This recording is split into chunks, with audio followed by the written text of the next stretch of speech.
नमस्कार, मैं यशवंत कुमार। आप सभी का स्वागत है हमारे चैनल में। आप सभी को बड़ा बेसब्री से इंतजार था। वीडियोस तो अपलोड हो रहे हैं, वीडियोस तो आ रहे हैं, हमें जानकारियां तो मिल रही है, लेकिन इस चैनल का नाम तय नहीं। अब इंतजार की घड़ी खत्म हो चुकी है।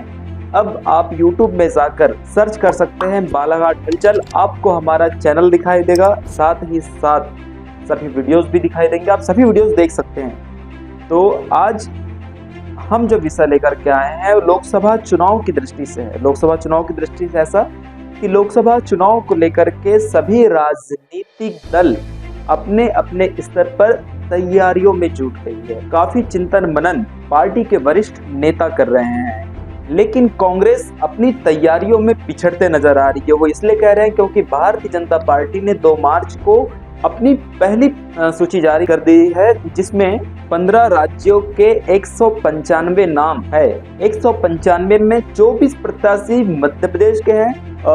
5 लोकसभा क्षेत्र जो मध्य प्रदेश के हैं, ये इनको होल्ड कर दिया गया है। इसके पीछे की क्या वजह है, क्या कारण है, इस पर हम आज चर्चा करेंगे, इनको बताएंगे। इसमें क्योंकि इनमें से बालाघाट लोकसभा क्षेत्र भी है कि क्यों इस क्षेत्र को प्रत्याशी घोषित भाजपा ने नहीं किया है, क्या कारण रहे।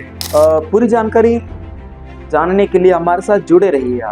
हम आपको बताएंगे कि कौन ऐसे दमदार प्रत्याशी है जो भाजपा में दावेदारी कर रहे हैं। इसके साथ ही कौन से ऐसे बड़े कारण हैं जिसके कारण भाजपा यहाँ पर प्रत्याशी नहीं उतार पाया है। तो सबसे पहले आपको बता दें कि इस समय भाजपा एक ऐसी पार्टी है जो सरप्राइज करने में अव्वल है। वो किसी भी तरह से लोकसभा चुनाव में जोखिम नहीं उठाना चाह रहा है। बालाघाट जिले में 4 विधानसभा सीट भाजपा ने गंवा दी है, तो किसी भी शर्त में भाजपा अब लोकसभा सीट नहीं गंवाना चाहती है। यही कारण है। हम आपको बता देते हैं कि बालाघाट जो लोकसभा सीट है, इनमें से अभी भाजपा के डॉक्टर ढाल सिंह बिसेन अभी यहाँ से सांसद है। हालांकि बालाघाट लोकसभा सीट पर अधिकतर लोग वैभव पवार, रमेश भट्टेरे, भारती पारधी और मौसम बिसेन को समर्थन दे रहे हैं, जबकि मौजूदा सांसद ढाल सिंह बिसेन का नाम बहुत कम चल रहा है। आप समझ सकते हैं कि 2 महिला प्रत्याशियों का नाम, दावेदारों का नाम भाजपा में चल रहा है। इसमें से मौसम बिसेन वो नाम है जिनको विधानसभा में टिकट दे दी गई थी, लेकिन वो चुनाव नहीं लड़ पाए क्योंकि उनके पिताजी पूर्व कैबिनेट मंत्री गौरीशंकर बिसेन मैदान में उतरे, लेकिन उनको उसमें पराजय का सामना करना पड़ा। तो भाजपा इनके नाम को लेकर के विचार विमर्श तो कर रही है, लेकिन तय नहीं हो पा रहा। तय इसलिए नहीं हो पा रहा है कि भाजपा के जो वरिष्ठ आला कमान है वो ये सोच रहे हैं कि यदि इनको एक बार टिकट दे दी जाती है तो क्या गौरीशंकर बिसेन चुनाव लड़ लेंगे।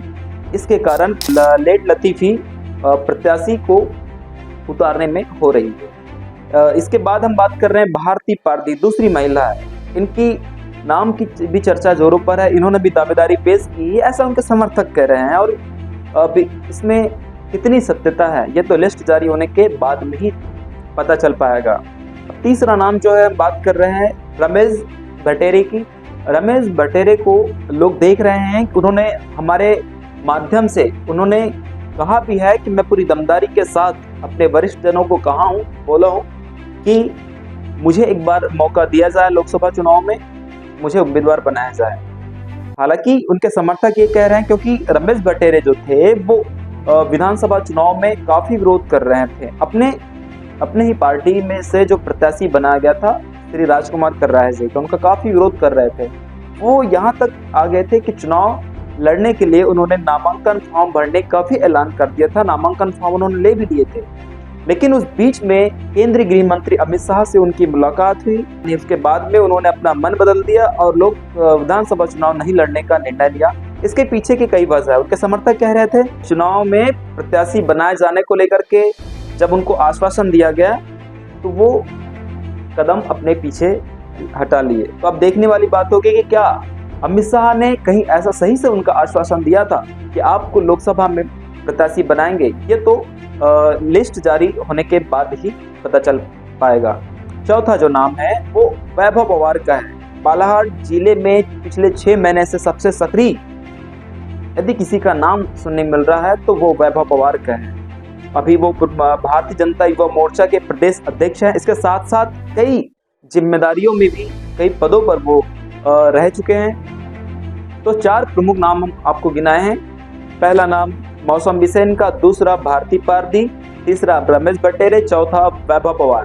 क्योंकि भाजपा जो है किसी भी कीमत में, क्योंकि 2019 में लोकसभा चुनाव में उनको मध्य प्रदेश से 28 सीट मिली थी, तो वो किसी भी हालत में 28 को 27 नहीं होना देने चाह रही है।